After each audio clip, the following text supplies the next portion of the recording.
The Pistons start off the 25-26 NBA season with a terrible loss to the Chicago Bulls. Was this a bad night or a bad sign for the Pistons?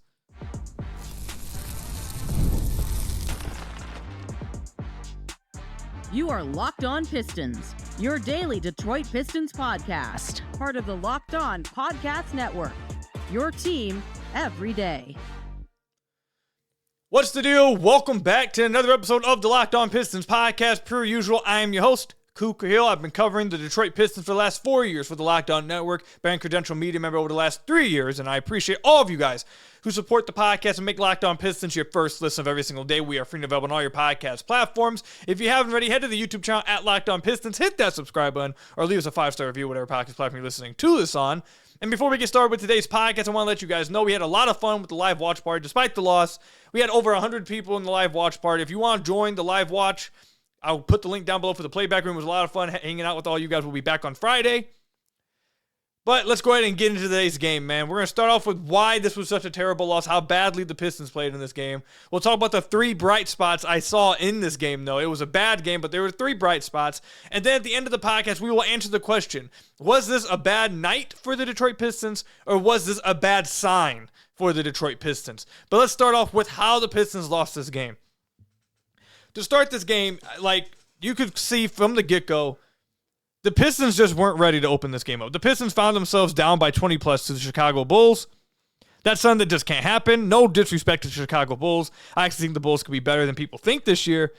But there's no way on God's green earth the Pistons should find themselves down 20-plus points in the first 3 quarters against the Chicago Bulls. There's no way. That's not something that should ever happen. The Bulls' largest lead was 23 points. Putrid. That's unacceptable. Some of the main reasons why the Pistons found themselves down so much. Let's just go down the list. 1, this was one of the worst games I've seen Cade play in a very long time. Very long time. Now, he ended the game off strong in the fourth quarter. He had 13 points in the fourth. He woke up, tried to get the Pistons back. They were down by 2 points.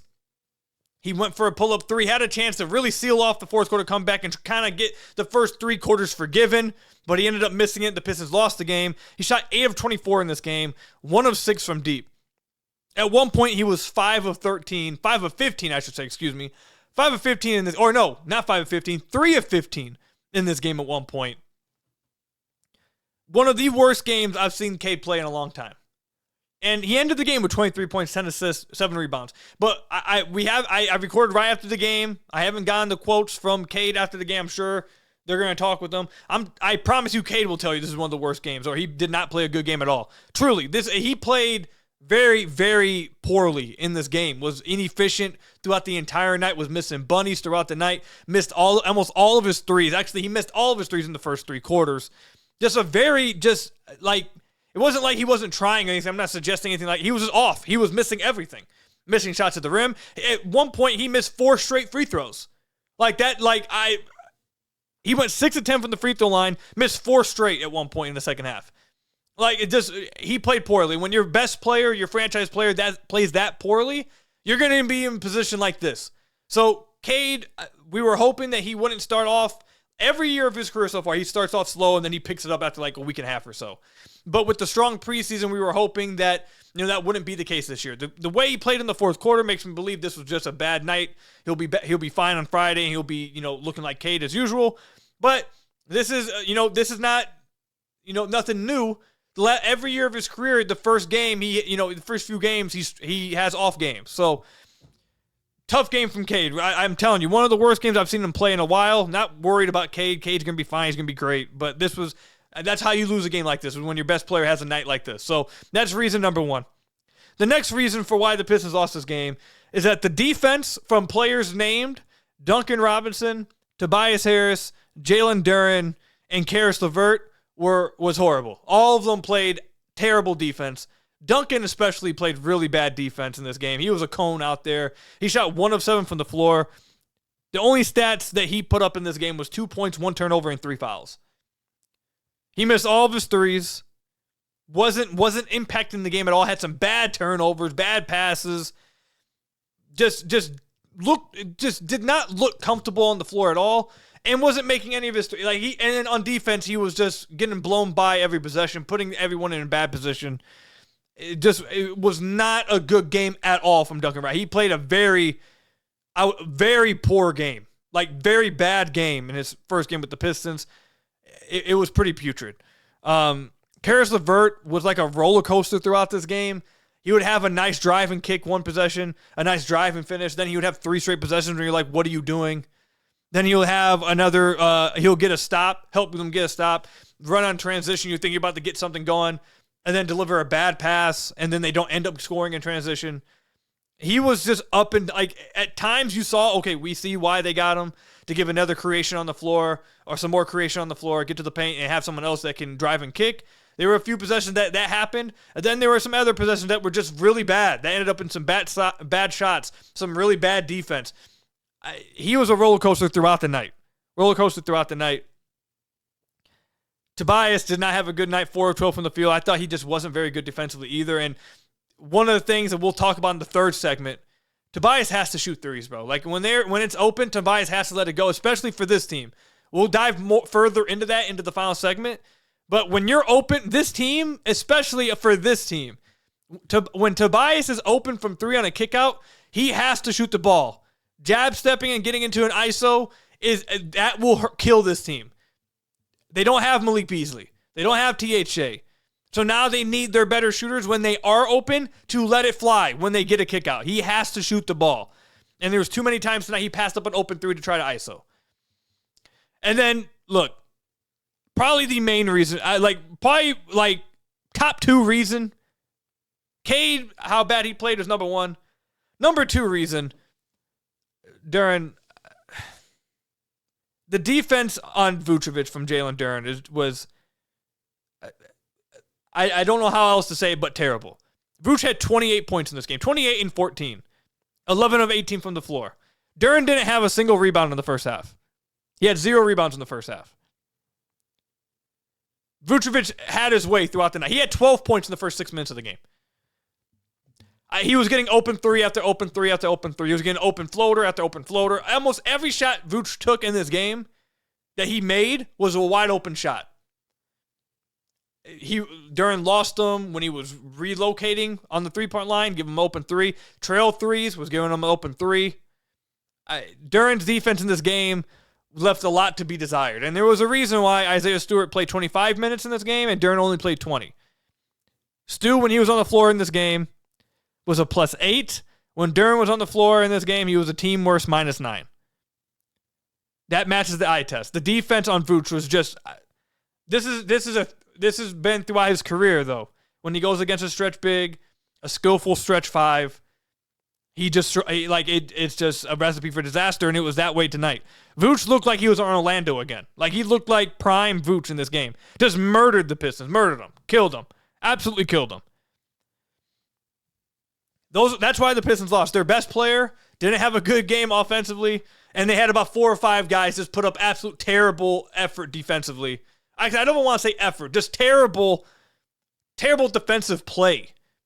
4 or 5 guys just terrible on the defensive end of the floor. Talk all that up together, and that's how you lose to the Chicago Bulls. That's how you, as a team with expectations to be towards the top of the conference, you lose a game like this to the Chicago Bulls. You allow Vooch to go 11 of 18 from the floor. You allow Matas Buzelis to go 7 of 12 from the floor. There was a possession. We'll wrap it up here. You want to talk about how bad the Pistons defense was by particular guys? There was a possession in the fourth quarter. Trey Jones runs a pick and roll with Vooch, rolling to his right. The Pistons decide to trap it with Duren. Duren's coming up from guarding Vooch. He's coming up to trap it. When you are, here's a rule right here for those of you guys who may not know. I feel like a lot of people should know this, but in case you don't. If you are coming up to trap and pick and roll, your number one job as the guy coming up to trap, your number one job, you cannot let them split, and you cannot let them just get around you. The whole point of trying to trap is to get that ball handler to pick the ball up, right? You cannot, splitting would be really tough. It's just more of a good move. But what you cannot do is coming up the trap and let them still get around you to the weak side and get a 4 and 3 happen. And that's exactly what happened on this possession. You want a possession that paints the game for you guys? Duren comes up to trap Trey Jones. Instead of just getting trapped, he just takes an extra dribble around Duren, goes around Duren, and now that you've tried to trap and you've let someone just contain that easily, now the Pistons are 4-3 in the weak side. Guess who ends up with the easy floater? Vucevic rolling to the rim. Because what was supposed to be a trap ended up in a 4-3. Vucevic gets a wide open 8-foot floater, and I believe Duren was subbed out right after that. I mean, it was a terrible defensive performance from the Pistons. Their offense wasn't good either. Don't get that confused. The offense wasn't good. But the defense was unacceptable. Absolutely unacceptable. And this is a terrible loss. Terrible loss. With how the Pistons, we just talked about how they opened the first 10 games. There's some tough games coming up. And I said they had to win their gimme games. Not to say that I don't really want to disrespect all the NBA teams by saying any game's a gimme game, but you guys get what I mean. The lesser competition that you're supposed to beat, you have to win those. And to open up the season in a game that you lose by 4, you were down by 23, you're clearly the better team. You turn it around a little bit in the second half. You start playing a little bit more serious. You cut a 23-point deficit to 4, to 2 really. And you end up losing in a game that you never should have been down that much to begin with. Just a terrible, unacceptable loss from the Detroit Pistons.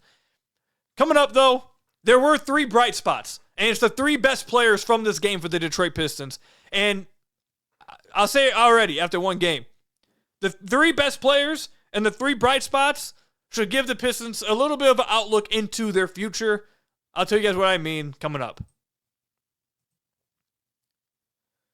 Today's episode is brought to you by Mint Mobile. If you're still overpaying for wireless, it's time to say yes to saying no. At Mint Mobile, their favorite word is no. No contracts, no monthly bills, no overages, no hidden fees, no BS. I said yes to making the switch and getting premium wireless for just $15 a month. Mint makes it simple. All plans would come with a high-speed data and unlimited talk and text delivered on the nation's largest 5G network. You can even bring your own phone and keep your same number and context. The setup is super easy, I should say. You kept your number, and then you're running in just minutes. Ready to say yes to saying no? Make the switch at mintmobile.com/LockedInNBA. That's mintmobile.com/LockedInNBA. Upfront payment of $45 required, equivalent to $15 a month. Limited time, new customer offer for first 3 months only. Speeds may slow above 35 gigabytes on unlimited plan. Taxes and fees extra. See Mint Mobile for details at mintmobile.com/LockedOnNBA. And then I gotta tell you guys about another one of our sponsors, a new sponsor for the podcast, RobinhoodYou. Let's be real, making excuses doesn't solve anything. We've all heard them before. It's just stress. I'm tired. Or it happens to everyone sometimes. But when it comes to performance, sometimes your body just needs a little extra support, and that's where RobinhoodYou can come in. RobinhoodYou.com offers fast-acting, doctor-prescribed treatments for ED designed to help you stop making excuses and start making moves. RobinhoodYou makes it to get started. You just connect with the board-certified doctor 100% online. No awkward waiting rooms, no in-person appointments. If prescribed, your treatment ships directly to your door and discreetly. The process is fast, simple, and private, and it's all handled by real doctors. So visit RobinhoodYou.com/LockedInNBA and get 15% off your first order. That's RUGIET.com/LockedInNBA. And don't forget to use our code LockedInNBA so they know that we sent you. RobinhoodYou, stop making excuses and start making moves with RobinhoodYou. So I want to thank you guys again for making Locked On Pistons your first listen of every single day. We are free and available on all your podcast platforms. If you haven't already, head to the YouTube channel at Locked On Pistons. Hit that subscribe button or leave us a 5-star review on whatever podcast platform you're listening to us on. That's another great way to support the podcast. Check out the links down below for the Playback Room and for the Substack. Substack currently has a 50% off deal. You can sub to the Substack for all the film breakdowns, all the written content I have coming to you guys all the time for just $3 a month. So make sure you guys click the link down below so you guys get the deal. And a terrible loss for the Detroit Pistons. I mean it. This was a terrible loss for the Pistons. There were 3 bright spots. There were 3 bright spots. There are 3 names. Isaiah Stewart, Ron Holland, and Ausar Thompson.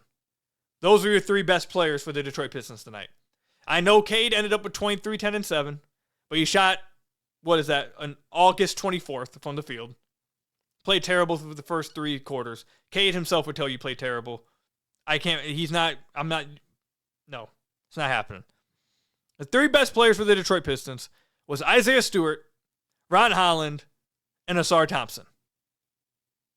And Isaiah Stewart was the best player for the Detroit Pistons in this game.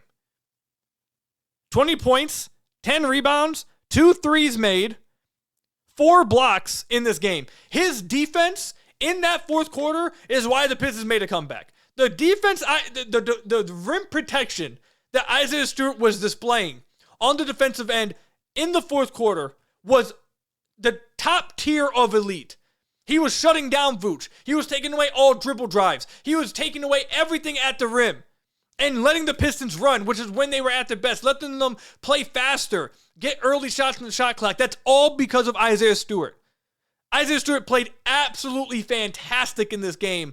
And if they would have won this game, he would have been the player of the game. He was a +8, team high +8 in this game. When he was on the floor, he was their only answer to Nikola Vucevic. Only answer. He was really their only answer to all the dribble drives. Well, not the only answer. The two other guys we're going to bring up also were helping. But he was taking away everything inside the paint. Only one constantly rotating. Only one constantly ready to make a play defensively. He was fantastic in this game tonight. He was the Pistons' best player. He was their best player. And the fact, I'm not going to go too, I'm not going to criticize this too much. But the fact that the Detroit Pistons, what time was it? There's a minute 31 to go in this game, all right? The Pistons were once down. I'm going to make sure I get this exactly right. They were down by 8 points. At one point, they were down 10, but 8 points in the fourth quarter. 3.5 minutes to go. 5 minutes to go. They're down by 8, 95 to 103. The lineup they have on the floor is Cade, Ausar, Ron, Tobias, and Stu. I'll say it again. It was Cade, Ausar, Ron, Tobias, and Stu. That was their 5-man lineup. They were down by 8.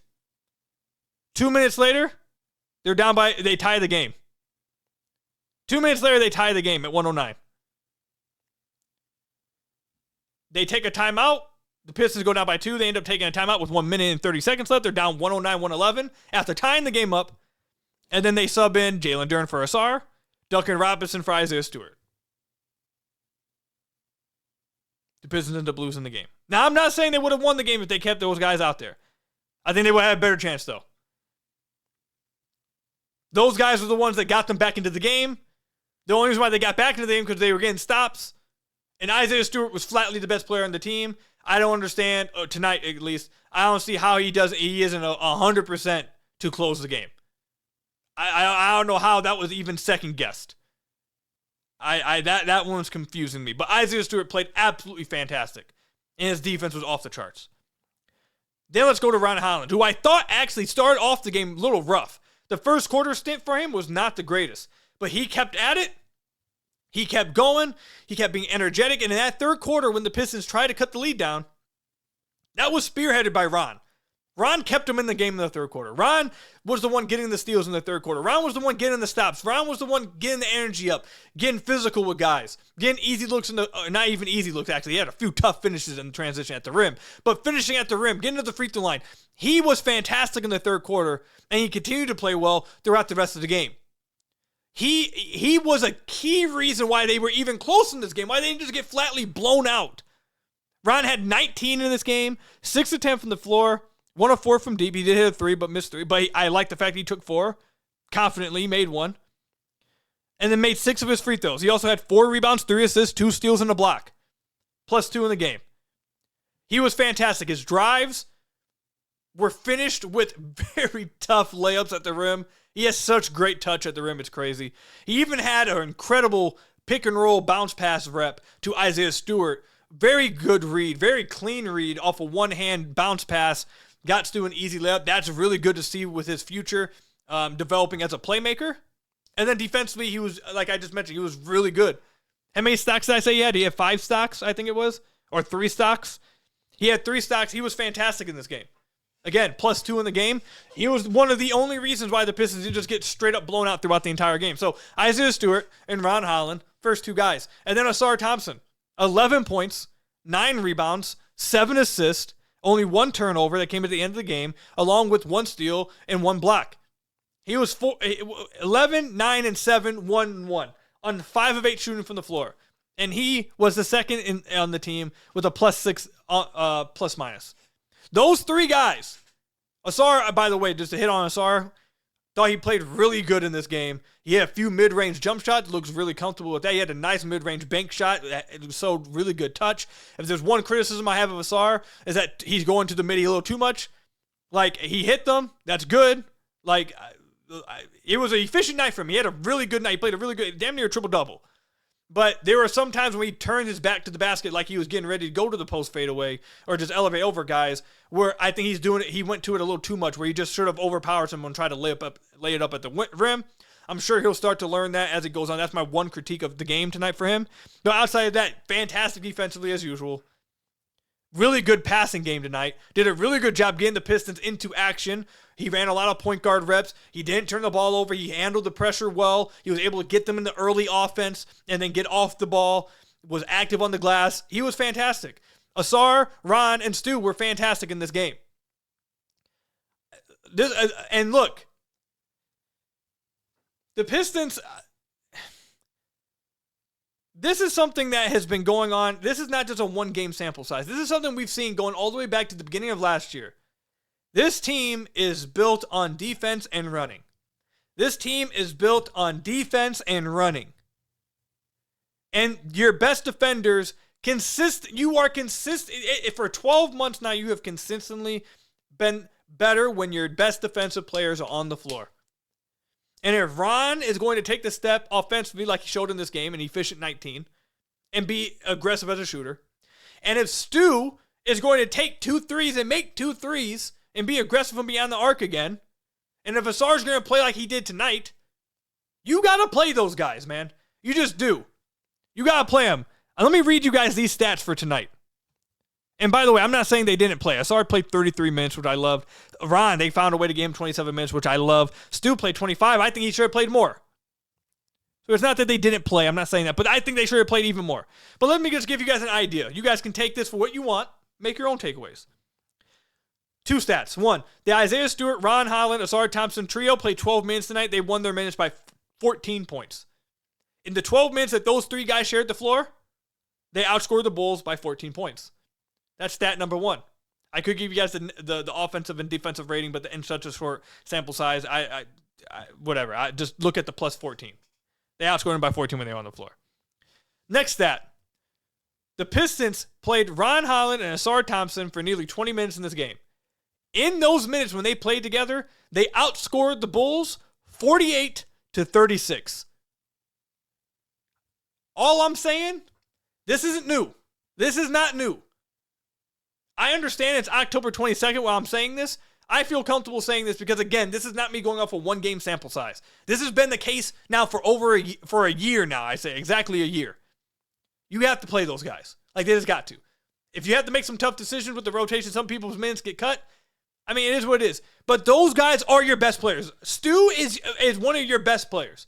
Ron is going to be one of your better players this year. Ausar is going to be one of your better players this year. And when they're on the floor together with Stu, because he's able to space the floor out and give you spacing, they are good. They were good last year. They're going to be good again this year.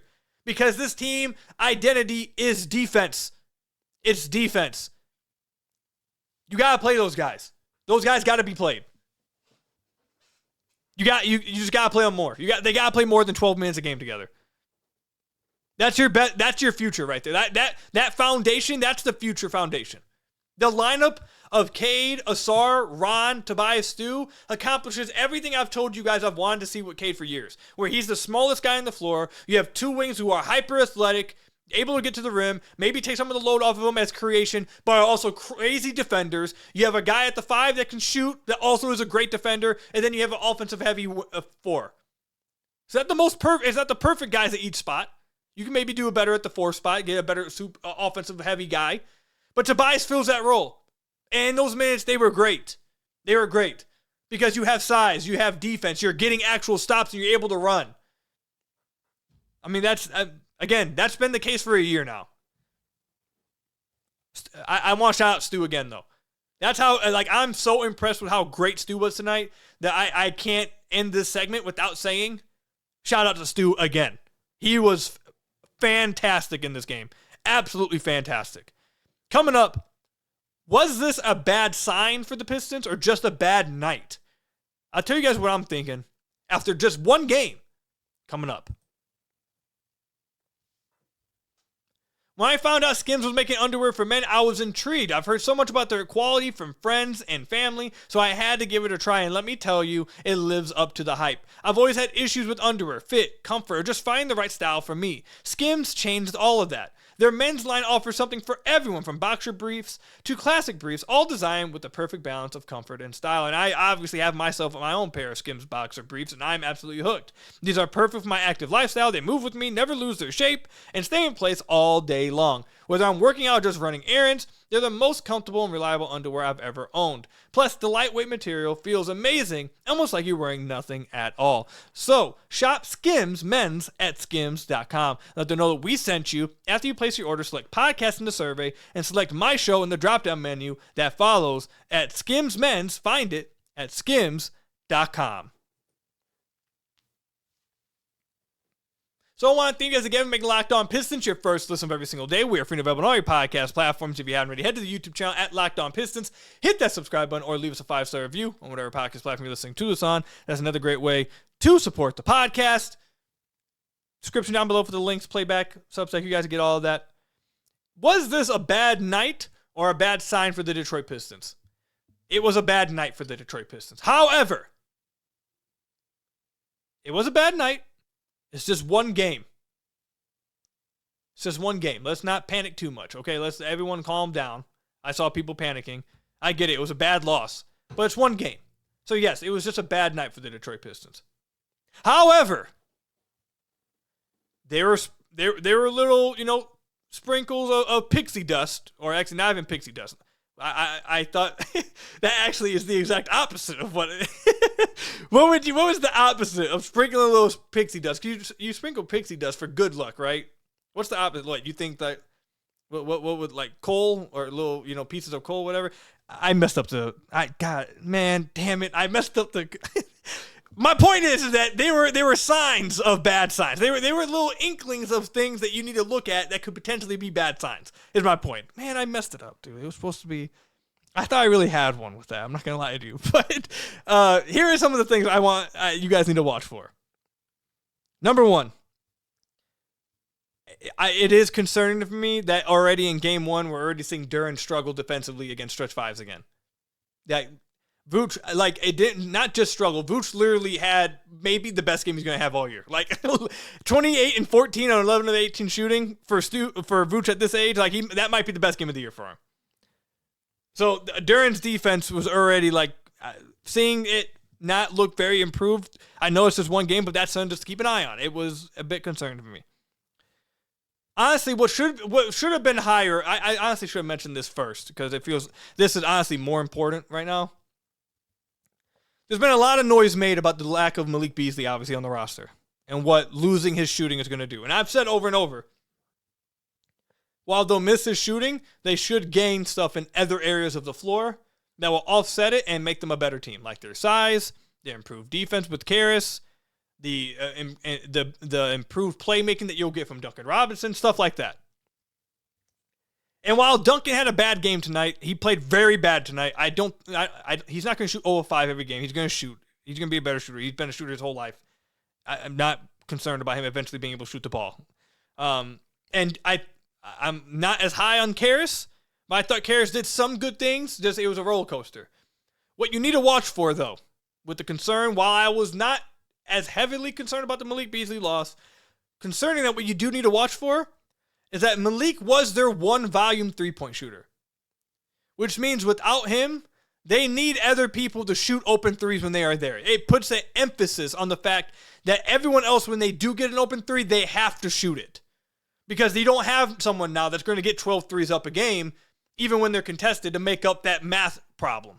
And I hate to say that. I know people are going to hate to hear, but that at the end of the day, that is what it is. You don't have someone that's going to make up the math problem of not getting enough threes up because they're going to take 12 and make 5. You're going to need your other guys when they're open to actually let it fly. And too often, many possessions tonight, Tobias got an open three off a kick out, and instead of shooting it, he jabbed and tried to go into an ISO post up. I understand that's his game, but with this team this year, that could be a problem. That very well could be for last year's team, you can do that. For this year's team, Tobias is one of their better shooters. He has to shoot threes. If he's not going to shoot threes, they may run into a problem here. Same thing even with Cade. I know Cade took 6 in this game, but I feel like he even had more opportunities. He dribbled himself into some tough shots. Even Ausar had 2 attempts in this, or 2 chances in this game to catch and shoot an open 3. I know, look, a man shot 0 of 7. I know that's been the talk in the Pistons community. Oh, a man shot 0 of 7. I know Ausar is going to be even worse. Blah, blah. Look, again, without Malik and THJ as stationary volume 3-point shooters, when they get open threes, they have to let it go. Ausar had 2 opportunities. Ausar taking 2 threes is not going to kill the game. And hopefully he makes one. Like, that's what you just got to live with. When he gets an open catch and shoot 3, he has to let it go. Ron, I loved it from him tonight because Ron did this. Anytime Ron got the ball and they kicked out to an open 3, he shot 1 of 4. But it is what it is. He understands that, hey, if I'm out on the floor and they get the attention of the defense and they kick it out to me, I have to shoot this. I have to shoot. I have to have confidence. I have to let it go.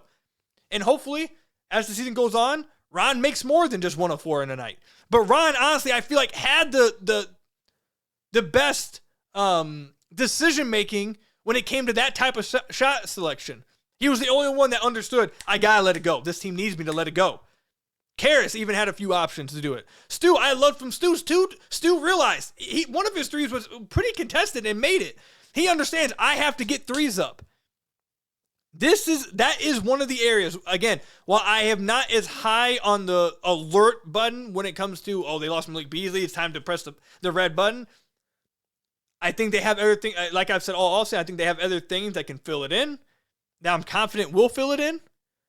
But those things won't matter if the Pistons' better shooters and even 2 of their non-shooters, quote unquote, are scared to shoot threes. They like when it's open, especially Tobias and Karras, when they get an open 3, they have to let it go, bro. You have to.